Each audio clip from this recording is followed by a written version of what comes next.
Okay, here we go.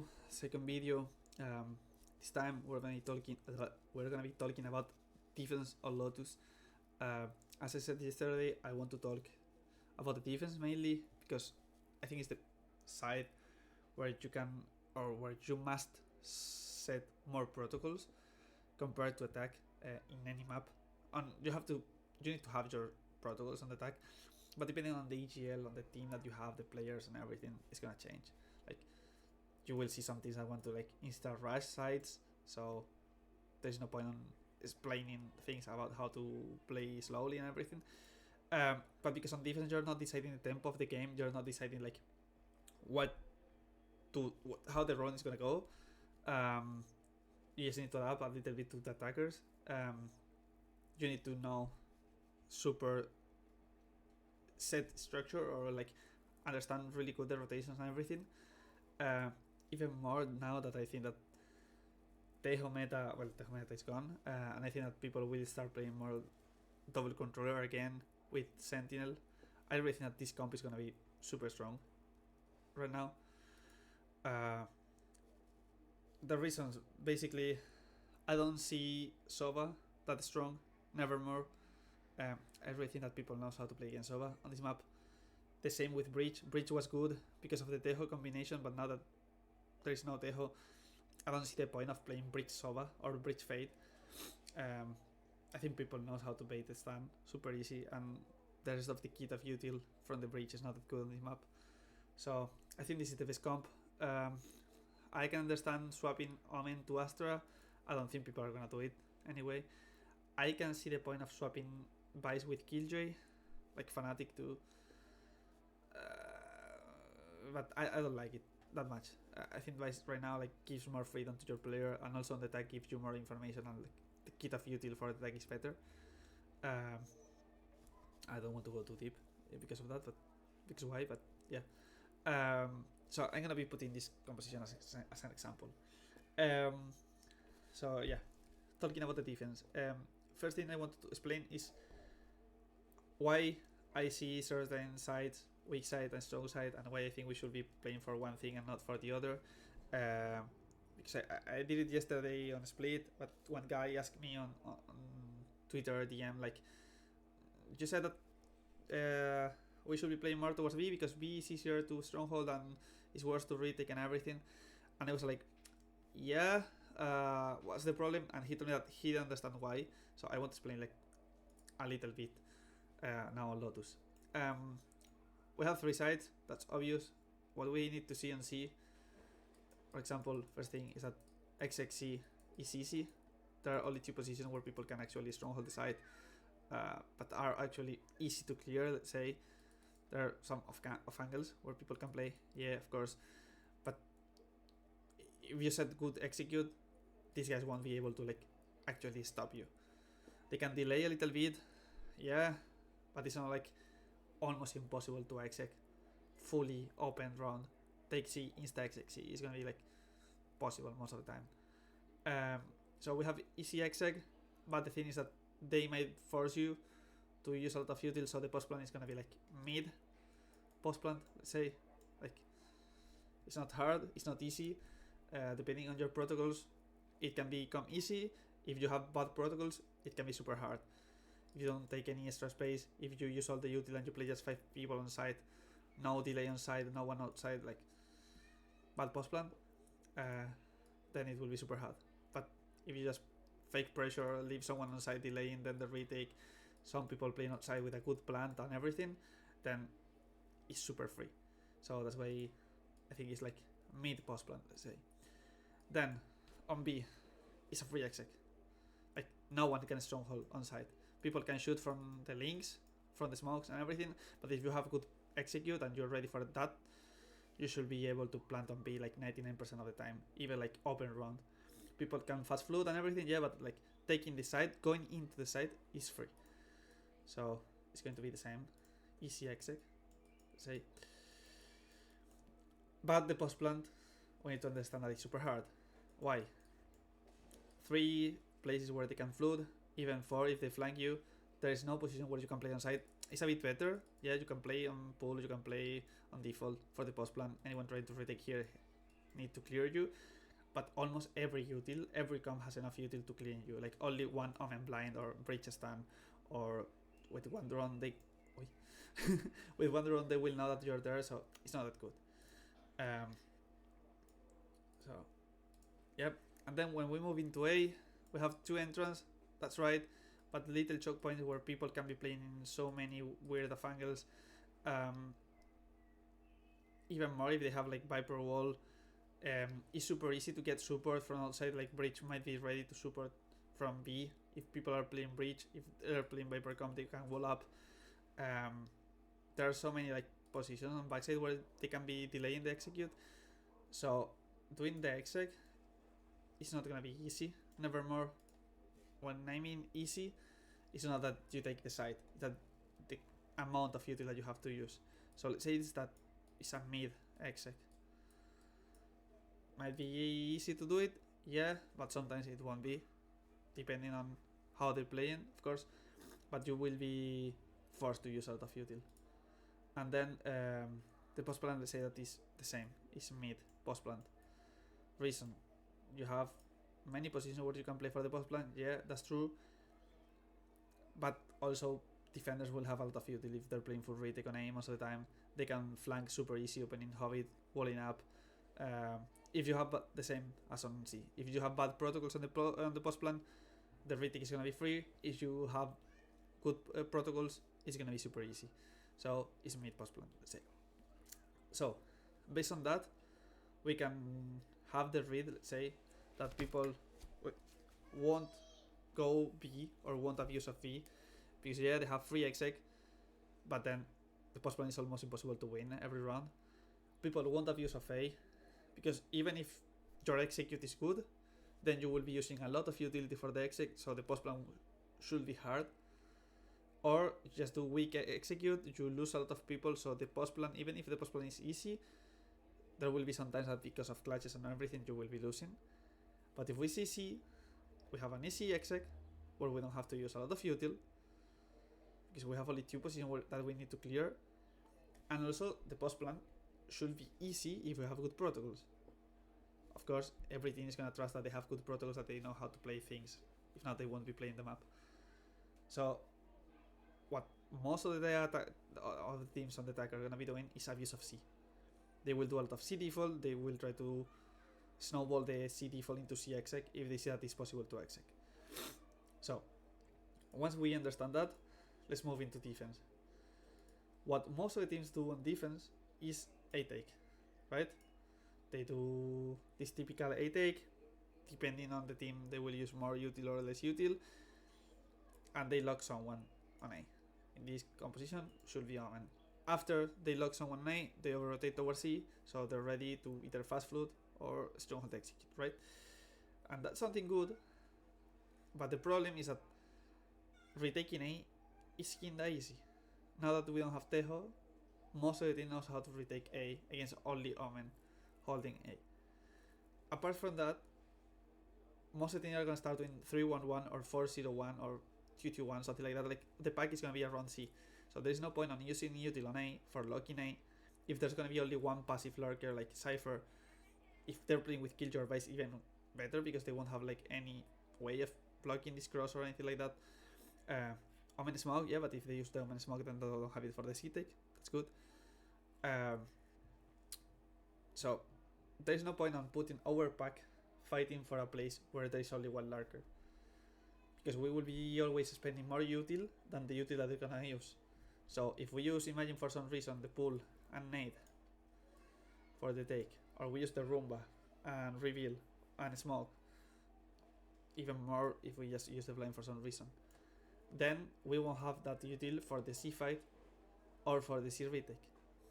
So what I think is much better to do, even more with this composition, is to run like the theory that K-Corp were doing last year, 2024, especially on the very first stages of the season, like kickoff I think it was on stage 1, where they were doing C default on defense, something like this, and they were playing some kind of 2-1-2.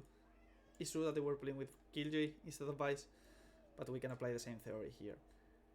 I don't really know if there is like the thing that I'm gonna explain right now is like the real theory that they had behind, or it was like something that they were calling on the fly, because K-Curve, you know, like is very specific team that has some specific things that any other team has. So this is like the read that I had based on what all the bots that I watched from them back in that days, and with previous team that I had, we like cooked that theory. That is the thing that we call like doing K-Curve default, and this is what I'm gonna explain. If it's the theory behind them, good. Is K-Curve default for real? If it's something that I cook, then I like it. If someone from K-Curve watch this, and this is not true, okay, I like it. But it's better, you know, for the clickbait to say that this is like K-Curve default, so people will say, oh, this is an analyst from K-Curve, not one random guy just explaining his own ideas. Okay, so how this default works is super easy. Because people want to do C fight, we're gonna be fighting for C, of course, with Omen and Raze, that are two agents that normally can commit into C main in case the take from the attackers is harder. They can live with TP and Satchel, and they will always have like easy way of delaying the C main take and also the C exec because of the nade, because of the Roomba, because of the blind. Blind on C is super strong. Either this one and this one. So basically what they were doing, they were putting the one way and fighting for C. Fade just play for supporting. Sometimes he was starting here on C, sometimes he was starting on B, throwing this A reveal that reveals all this part. Not here close, I think, but all this rubble. Depending on what they need against the team, against the comp. Sometimes he was playing here, here, or here. But Fade is not like C player, he's just a support. Okay, what's the second thing that they were doing? They were doing this C take, and based on the info that they got on A, and also on C, their second step was clearing B, with Fade also. So, what I mean with this is, imagine that they do this C take, they don't see anything, they start calling bro, stun, flash, recon, satchel, whatever on A. Okay, probably they know that it's gonna be A take from the attackers. No one is gonna be around C or B, like pack is gonna be only the lurker. So we need to clear the lurker. What they were doing, it was opening the door, clearing the close B with a prowler, locking one guy here, one more guy here on C, and one was over rotating towards A. So we have 3 guys on A, plus all the buys and Viper setup. So at this moment, whoever wants to exec on A is gonna go into hell. Like all these 2 setups, plus some external support, it's gonna force them to waste all the util on the execute. And these 2 guys will be ready always to either fast rotate from Hobbit or fast push from behind. Of course, it has some adaptations. This is the theory from the pack. Starting with C take, moving into B clear, allowing the A rotation. Sometimes they were starting maybe with Fade here. If there is nothing here on C, boom, deep reveal. Okay, nothing C lobby. We open door, we come here, we clear, and we just lock one guy here. Maybe Raze or Omen. This is something that I'm not gonna explain because it's too much deep. Like, it will depend on the util that every one of these guys have. It depends on who you prefer to have on A. But the thing is that you're locking one of these 2 guys after clearing all C lobby. You lock B and you can over rotate and you can have 4 people on A. So now that you have 2 guys playing on side with good setup and 2 more guys outside getting ready to super, it's almost impossible that no one can commit on A. Because they have no lurker. If there is lurker, we're clearing the lurker. Of course, at the moment that we're re-clearing, if we spot Pfeiffer or Killjoy around here, they were going for the hand. They were putting the blind, they were putting whatever to try to hunt this guy and put the 5v4. That's obvious. But if there was no lurker, someone is locking B. So they're forced to go A. If they want to go into B split through Hobbit, we have 1 guy on main. We have 4 guys that are gonna come from heaven and even from B link. so we can crunch B super easy. Is what we want. Either they commit into hell, or they commit into a trap that is gonna be this shit side that is gonna be super easy to retake. And if they want to come back to C, this guy will have the info. He has a potential 1v1 sometimes. If he doesn't get the duel because there are too many people, he will have early info and we will be able to over rotate and fast flood C most of the time. That's the point of what the pack has to do. Of course, if they want to fight for C, it's gonna be the same. These two guys try to delay the C take, they move back, they set something for stopping B, and the Fade will move into C and get ready to support. And now you will tell, bro, okay, but if they push back from C, then it's G. You have no info A, no info B, no info C, you're done. That's the second step, or the second part of the default.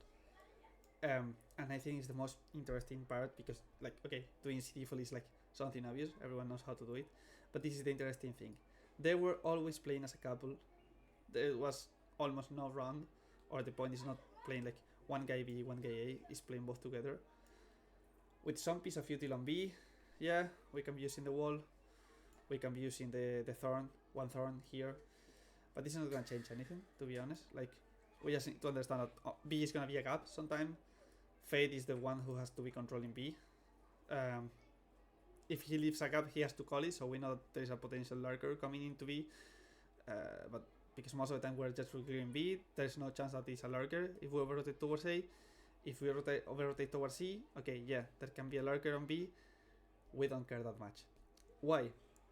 Because what these two guys were doing is that at the moment that these C players were saying, okay, is C take for real, they use some util, they're putting the pressure. They insta-activate and they start going for the hand of the lurker of A. They were walling up,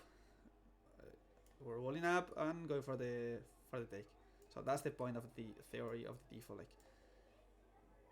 maybe I'm going too deep with this, but this is the concept.